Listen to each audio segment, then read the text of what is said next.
22장 23절부터 33절의 말씀입니다. 마태복음 22장 23절부터 33절의 말씀 봉독해 드리도록 하겠습니다. 부활이 없다 하는 사두개인들이 그날 예수께 와서 물어 이르되 선생님이여 모세가 일렀으되 사람이 만일 자식이 없이 죽으면 그 동생이 그 아내에게 장가들어 형을 위하여 상속자를 세울지니라 하였나이다. 우리 중에 칠형제가 있었는데 마지가 장가들었다가 죽어 상속자가 없으므로 그 아내를 그 동생에게 물려주고 그 둘째와 셋째로 일곱째까지 그렇게 하다가 최후에 그 여자도 죽었나이다. 그런즉 그들이 다 그를 취하였으니 부활 때에 일곱 중에 누구의 아내가 되리이까? 예수께서 대답하여 이르시되 너희가 성경도 하나님의 능력도 알지 못하는 거로 오해하였도다. 부활 때에 장가도 아니가고 시집도 아니가고 하늘에 있는 천사들과 같으니라. 죽은 자의 부활을 논할진대 하나님이 너희에게 말씀하신 바 나는 아브라함의 하나님이요 이삭의 하나님이요 야곱의 하나님이로라 하신 것을 읽어보지 못하였느냐. 하나님은 죽은 자의 하나님이 아니요 살아있는 자의 하나님이시니라 하시니 무리가 듣고 그의 가르침에 놀라더라. 아멘. 오늘도 이 아침 기도의 자리 가운데 나온 여러분들 환영하고 축복합니다. 질문을 할 때 질문에는 두 가지 종류의 질문이 있습니다. 첫 번째는 몰라서 하는 질문입니다. 당연히 모르기 때문에 묻는 것입니다. 만약에 여행을 처음 와서 시티에 가는 길을 웨스트라이드에서 물어본다면 사람들은 친절하게 58 카드를 사야 된다라는 것과 탭을 해야 된다라는 것과 또 센트럴이나 타운홀에 가서 내리면 됩니다. 뭐 이런 식으로 질문에 답을 해주겠죠. 모르고 하는 질문에 대해서는 비교적 사람들은 선의를 가지고 그 사람에게 도움을 주려고 합니다. 그리고 도움을 받고자 하는 사람도 질문을 하면 그 말에 경청을 합니다. 두 번째 질문의 유형은 내가 알고 있는데 하는 질문입니다. 알고 있는데 하는 질문, 실제로는 상대가 알고 있는지 확인하기 위해서 조심스럽게 묻는 질문일 수도 있지만 의도를 가지고 질문할 때는 내가 알고 있는데 질문하는 것은 상대를 불편하게 하기도 합니다. 저는 호주에 온 지는 3년이 조금 넘어가는 것 같은데요. 3년이 넘어가는 시점에 제 아내에게 제가 만약에 "여보 58 카드 충전하는 법 알죠?" 이렇게 물어보면 제가 아내를 무시하는 게 되겠죠. "지금까지 와서 산 시간이 얼마나 되는데 지금 나 무시해요?" 이럴지도 모르겠습니다. 제가 아내를 걱정이 돼서 말하는 게 아니라 실제로 그렇잖아요. 당연히 알아야 될 거를 제가 막 "혹시 그거 알아요?" 막 하면서 약간 깐족된다고 하죠. 그렇게 물어보면 상대는 기분이 상하게 됩니다. 상대가 모르는 걸 확인하기 위해 질문했다 하더라도 가르치려 드는 질문을 하게 되면 어쨌거나 상대는 기분이 나빠지게 된다라는 것입니다. 의도를 가지고 질문하는 것 자체가 그 의도 가운데 서로의 관계를 망가뜨릴 수 있다라는 것이죠. 오늘 본문은 바로 이 의도를 가진 질문 가운데 예수님이 하신 답변을 우리에게 말해주고 있습니다. 무엇입니까? 사두개인들이 예수님 앞에 나와 부활에 대해 질문을 합니다. 그들은 부활이 없다고 완전 완벽하게 부활은 있을 수 없다고 믿는 자들이었습니다. 답을 알고 있는 그들이 와서 부활에 대해 예수님께 질문을 합니다.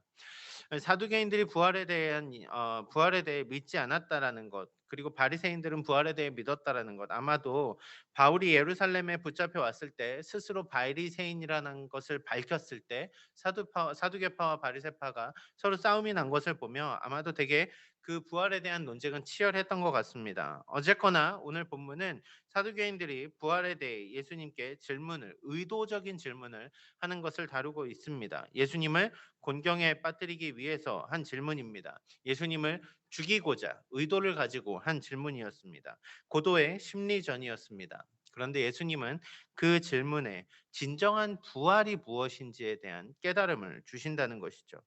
함께 오늘 살펴보면서 우리의 시선이 사두개인과 같은 모습은 없었는지, 또 우리가 주님께서 말씀하시는 그 부활의 소망을 진심으로 가지고 있는지 한번 함께 살펴보는 귀한 시간 되기를 소원합니다.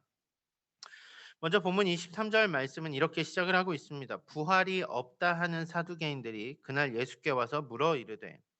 이스라엘에 여러 권력의 축이 있었습니다. 헤롯 당도 있었을 수 있고요. 또 바리새파도 당연히 있었겠고요. 그리고 여기 권력의 한 축을 담당하고 있었던 또 다른 한 부류가 사두개인들이었습니다. 그들이 예수님 앞에 나아옵니다. 사두개인이라고 하는 것은 사독의 후예들이라는 의미를 갖습니다.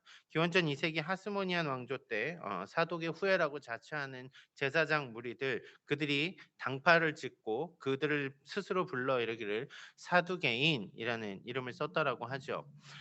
그들 스스로 자신들이 정통 있는 혈족이라는 것, 정통 있는 정통파라는 자부심이 상당히 많았습니다. 그리고 그 사두개인의 특징은 상당한 현실주의자들, 실용주의자들이었다라는 얘기입니다. 그들의 신앙은 제사장의 신앙이지만 실제로 그들의 삶의 방식은 뭐라 그럴까요? 로마와 오늘을 살아가는 데 필요한 그 로마의 힘에 결탁하는 것에 대해서 전혀 불편해하거나 하지 않는 사람들이었다라는 것이죠. 그들은 특별히 제사장이라는 그 백그라운드를 어 과시했기 때문에 모세의 오경만을 진정한 토라라고 하죠. 진정한 하나님의 말씀이라고 인정하고 다른 선지자들의 글이나 다른 장로들의 전통은 하나님의 말씀이나 하나님의 뜻으로 받지 않는 사람들이었습니다. 모세의 오경만을 하나님의 말씀으로 받았기 때문에 그곳에는 모세 오경에 부활이나 천사나 영생 등에 대한 기록이 없다라고 말하여서 그들은 부활과 천사나 영생을 믿지 않았다라는 얘기죠. 실제로 이들이 실용주의자들이라는 것, 그 현실에 되게 민감한 반응을 했다라는 그 사실, 어찌 보면은 그들은 부활이 그들에게 의미 없는 사람들이 맞았던 것입니다. 왜요? 오늘이 중요하니까요. 내일이 중요하지 않거든요. 내세가 중요하지 않거든요. 오늘 삶이 중요한 그들이었습니다. 그렇기 때문에 마지막 때에 부활이 있다라고 말하는 바리새인들과 사두개인들은 항상 앙숙이었습니다. 그런데 오늘 이 앙숙이었던 사두개인들이 예수님 앞에 나와서 바리새인과 똑같은 행동을 하고 있다라는 거죠. 무엇입니까? 예수님을 공격하는 것입니다. 지난주에 목사님 말씀 설교에서 하셨던 것처럼 여러분 잘 보십시오. 사람이 한 마음이 되어야 되는데 오늘 서로 다른 뜻을 가진 사람들이 나쁜 마음을 품고 서로 한 마음이 되어서 예수님을 죽이고자 하는 일에 힘쓰는 것을 우리는 보게 됩니다. 그 죄악된 모습에 함께하는 이들, 실제로 예수님을 죽이고자 예수님을 공격하고자 하는 그 질문이 무엇입니까? 24절부터 28절의 말씀입니다. 선생님이여 모세가 일렀으되 사람이 만일 자식이 없이 죽으면 그 동생이 그 아내에게 장가들어 형을 위하여 상속자를 세울지니라 하였나이다. 우리 중에 칠형제가 있었는데 마지가 장가들었다가 죽어 상속자가 없으므로 그 아내를 동생에게 물려주고 그 둘째와 셋째로 일곱째까지 그렇게 하다가 최후에 그 여자도 죽었나이다. 그런즉 그들이 다 그를 취하였으니 부활 때 일곱 중에 누구의 아내가 되리이까? 사두개인들은 계대 결혼이라는 것에 대해서 질문을 한 것입니다. 신명기 25장에 보면은 이 계대 결혼에 대한 의미가 잘 나오고 있습니다. 이것은 왜 형의 아내를 동생이 취하지 이렇게 본다면은 이상해 보일 수 있지만 실제로 모세오경에 나오는 계대 결혼은 그 의미가 좀 독특합니다. 특별한 법이라는 이야기입니다. 어떤 이야기입니까? 모세 그 출애굽 이후 가나안 땅에 들어가기 전에 하나님은 가나안 땅에 들어가거든 이제 그 땅에서 토지 분배를 어떻게 하라라는 말씀을 해 주십니다. 각각의 지파별로, 각각의 가족별로, 대표자들로 그들에게 각각의 땅이 분배가 될 것입니다. 그런데 만약 형이 자식이 없이 죽어버리면 그 땅의 주인이 그 없어져 버리는 거잖아요. 하나님이 주신 유업을 받을 자가 없기 때문에 같이 사는 형제들 가운데 마지가 결혼을 했는데 자녀가 없이 죽었다면 둘째가 형수에게 장가를 들어서 아이를 낳고 첫째 아이는 형님의 자손으로서 형님의 가업을 물을 수 있도록 그 땅이 이스라엘 가운데 온전히 보존될 수 있도록 하였고 그 이후 둘째부터는 본인의 자손으로 족보에 그렇게 두 명의 족보가 올라갈 수 있도록 한 것, 그것이 하나님의 땅과 하나님의 그 이스라엘의 그 가문의 그 대를 이을 수 있도록 주신 하나님의 특별 법이었다라는 얘기입니다. 만약에 이 법을 어기면은 "나는 형수에게 장가들기 싫습니다."라고 말하면 억지로 장가들진 않아도 되지만 그 사람은 신을 벗고 얼굴에 침뱉음을 당하고 "나는 그 집은 신벗김을 당한 자의 집." 이렇게 이야기하면서 그 수치를 당하면 그 형님의 대를 이어줘야 되는 책임으로부터 자유로울 수 있었다고 하는 그런 것이 바로 이 계대 결혼법에 대한 것이었습니다. 하나님은 가족의 의무를 다하기 위하여서 주신 법이었습니다. 그런데 모세 오경에 근거하여서 사두개인들은 계대 결혼이 가지는 풍습 가운데 부활에 대해 질문하는 것이었죠. 이것이 왜 계획적이었는가 하면 여러분 만약 예수님이 그건 모세율법이 잘못된 것이다라고 말하면 모세의 율법 하나님의 말씀을 깨뜨린 것이 되기 때문에 신성모독이 됩니다. 하지만 만약에 율법을 인정하시게 된다라면은 사두개인들은 그토록 지긋지긋하게 싸워왔던 바리새인과의 싸움에 또 하나의 이득을 얻게 되는 거죠. 무엇입니까? "거 봐. 부활이 없는 거 아닙니까? 부활이 없다고 이분도 말하잖아." 이렇게 되는 것이라는 얘기죠. 상당히 지능적인 질문이었습니다. 그런데 예수님은 이 사두개인들의 의도 가운데 본질에 대한 답을 해 주십니다. 29 절부터 30 절입니다. 예수께서 대답하여 이르시되 너희가 성경도 하나님의 능력도 알지 못하는 거로 오해하였도다. 부활 때에는 장가도 아니가고 시집도 아니가고 하늘에 있는 천사들과 같으니라. 첫 번째 질문의 대답은 너의 질문 자체가 틀렸다라는 얘기입니다. 오해하였도다. 너의 질문이 잘못되었다라는 얘기입니다. 사두개인들은 앞서 말씀드린 것처럼 부활에 관심이 없는 자들이었습니다. 왜요? 이 땅에서 잘 먹고 잘 사는 것이 그들에게 중요한 삶의 목적이었기 때문입니다. 그들은 그런 집단이었습니다. 부활을 기대하지도 않고 부활을 믿지도 않는 그들이 부활에 대해 묻는 것 자체가 잘못된 것이죠. 모순입니다. 그들은 성경에는 되게 능통한 듯 말하지만 실상은 하나님과 성경에 대해 무지했던 것입니다. 그래서 예수님은 너희가 성경도 하나님의 능력도 알지 못한다라고 말씀을 하시는 거죠.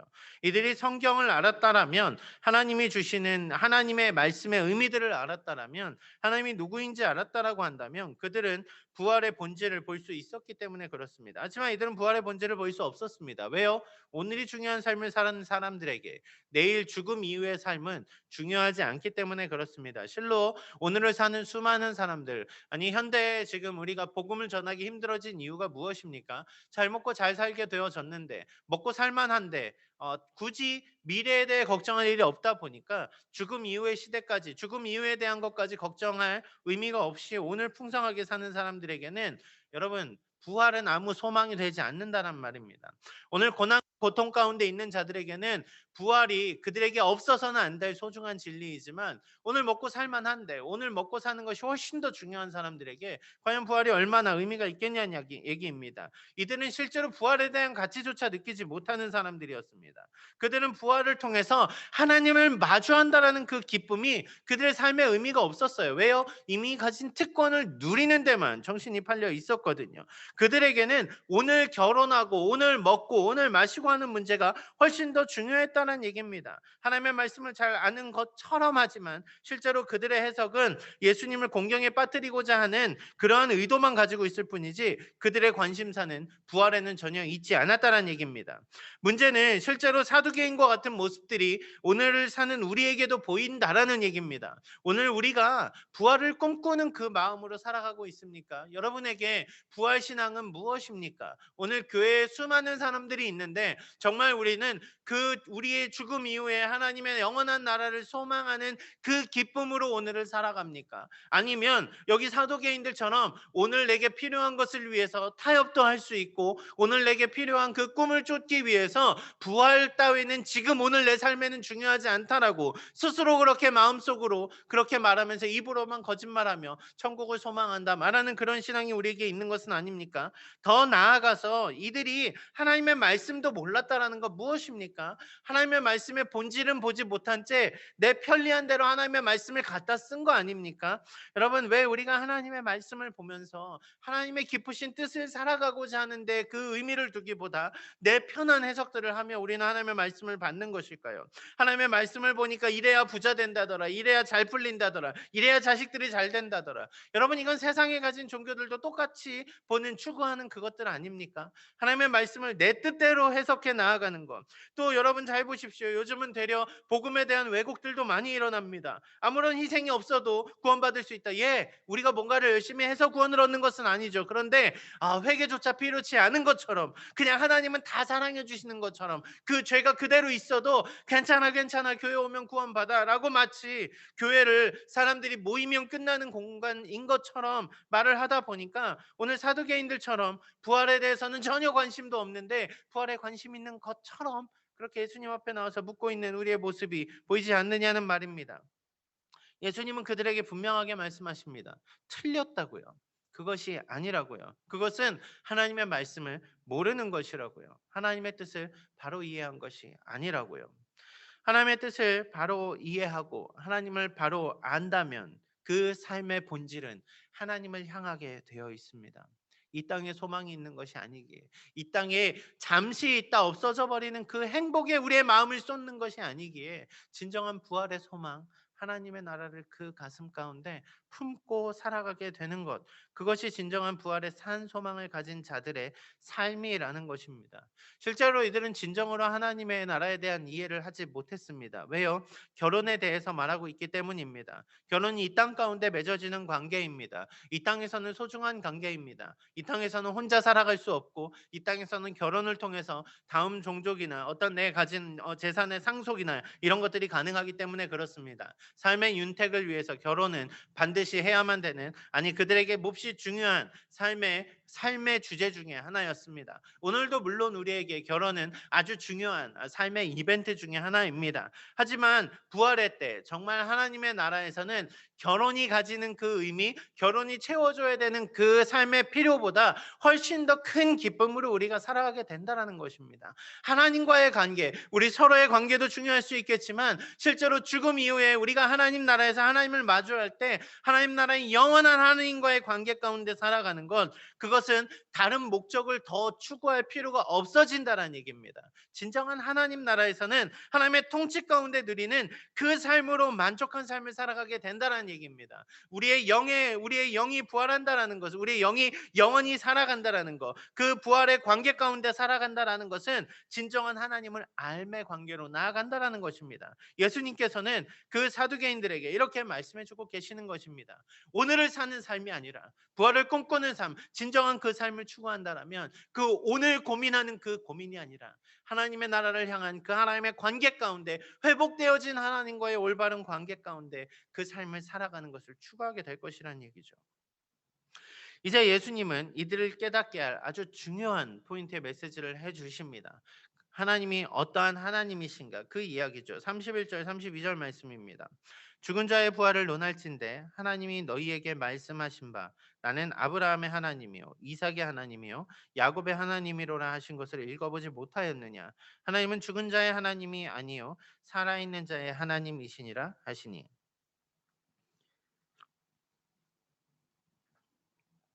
본문에 대해서 고 옥하는 목사님께서는 이 살아있는 자의 하나님, 죽은 자의 하나님이 아닌 살아있는 자의 하나님이라는 말씀에 대해서 이렇게 말씀하십니다. 살아계신 하나님은 죽은 자의 하나님이 아닌 산 자의 하나님이라는 말입니다. 당연한 이야기죠. 이 말씀이 무슨 이야기냐면요. 아브라함이 이 시대에 살아 있었습니까? 아브라함은 살아있는 조상이 아니었습니다. 죽어버린 조상이었죠. 이삭도 신약의 시대에 죽은 조상이었습니다. 야곱도 그러합니다. 하나님 앞에서는 그 사두개인들이 볼 때 그들은 그들의 조상이지만 죽은 자들이었습니다. 그런데 예수님은 왜 이들을 살아있는 자의 하나님이라 말씀하시며 아브라함과 이삭과 야곱의 하나님이라고 말씀하시는 것입니까? 그것은 하나님의 이름을 주신 자들, 아브라함의 하나님이란 이유는 반대로 이야기하면 하나님의 사람 아브라함, 하나님의 아브라함이라는 표현이 된다는 얘기입니다. 무엇입니까? 하나님의 소유, 하나님을 소유한 자들, 그들은 역사 가운데 죽은 것 같지만 실제로 아브라함은 지금도 하나님 나라에서 살아 있다는 얘기입니다. 아브라함의 하나님은 죽어버린 사람의 하나님이 아니라 그 하나님의 사람이라 말씀하시는 그들은 영원히 하나님 나라에서 하나님 하나님과 함께 거하며 하나님 나라의 소망을 가지고 살아가는 오늘 살아있는 자라는 얘기입니다. 그러니까 여러분 잘 보십시오. 우리가 나의 하나님이라고 말하는 것은 무엇입니까? 하나님이 나의 하나님도 되시지만 내가 누구의 것이 됩니까? 하나님의 것이 된다는 얘기죠. 하나님의 그 소중한 사람, 우리는 오늘 살고 끝나는 인생이 아니라 영원한 오늘을 살아가는, 하나님 앞에서 영원한 오늘을 누리고 살아가는 그 기쁨이 있는 자들, 그것이 바로 부활의 소망을 꿈꾸는 자들의 삶이라는 얘기입니다. 여러분 생각해 보십시오. 아브라함과 이삭과 야곱이 사두개인의 말처럼 부활이 없는 것이라면 그들은 죽은 자의 하나님을 믿는 것이 되는 것입니다. 하지만 그들의 조상 아브라함과 이삭과 야곱이 오늘도 그들의 삶 가운데 여전히 하나님 나라에서 살아있다라는 그 소망을 가진 자들에게 오늘 이스라엘의 하나님은 오늘 하나님의 이스라엘이 되어지는 것이고, 그들은 하나님의 나라를 진심으로 소망하는 삶을 살게 된다는 말입니다. 오늘 우리는 어떻습니까? 오늘 우리에게 하나님은 어떠한 하나님입니까? 여러분, 기독교의 하나님 아니잖아요. 세상이 말할 때 세상이 나의 하나님이라고 말하지 않는 이유, 저들의 하나님이라고 말하는 이유, 그들은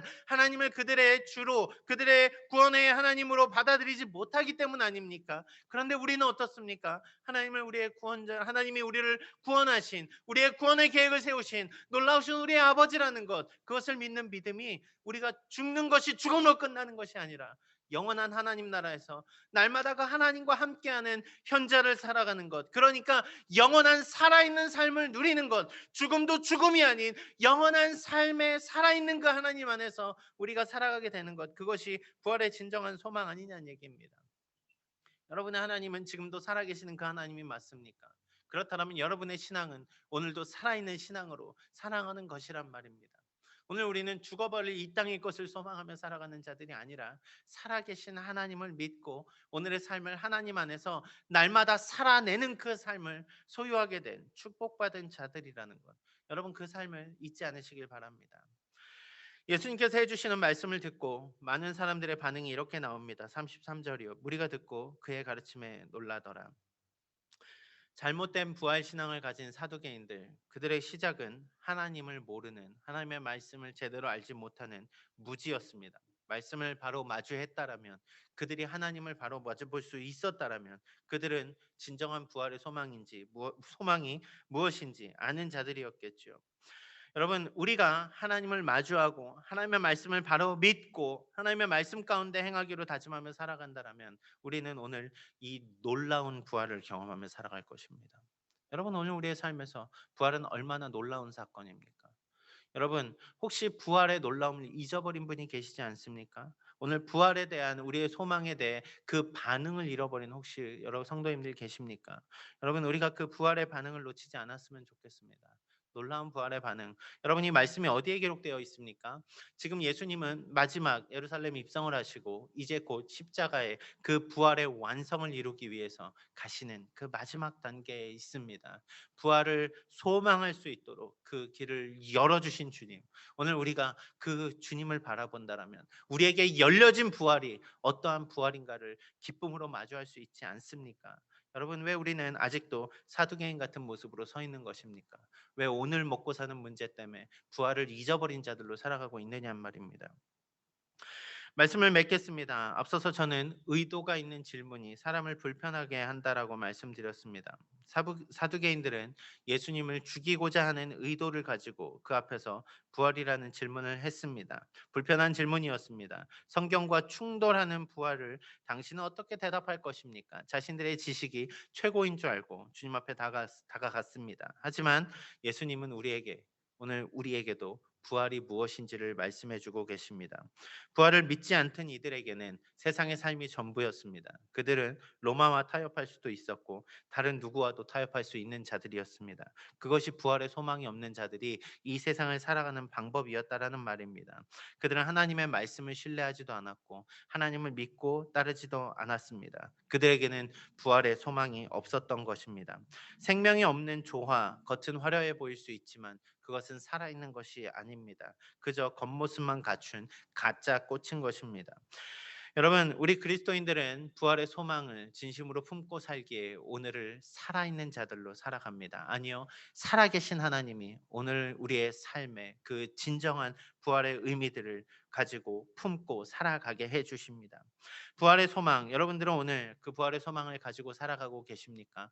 우리의 시선은 어디에 머물고 있습니까? 하나님이 우리에게 허락하신 그 나라입니까? 아니면 오늘 우리가 속해 있는 우리의 나라입니까? 천국 복음, 부활의 산 소망을 사는 자들은 오늘 이 땅 가운데 있지만 이 땅의 삶을 살지 않습니다. 주님이 주신 그 축복의 삶을 살아가게 되는 것입니다. 마지막 십자가를 앞에 두고 진정한 부활의 소망을 전하시는 예수님의 말씀 가운데 여러분은 오늘 하루 어떠한 반응을 하며 살아가시겠습니까? 우리 삶 속에 역사하시는 살아계신 그 하나님, 부활의 하나님, 부활의 예수 그리스도, 그 부활을 꿈꾸며 오늘 우리의 신앙의 삶을 살아내는 여러분 모두가 되시기를 주님의 이름으로 축원합니다. 기도하겠습니다. 사랑하는 주님, 감사합니다.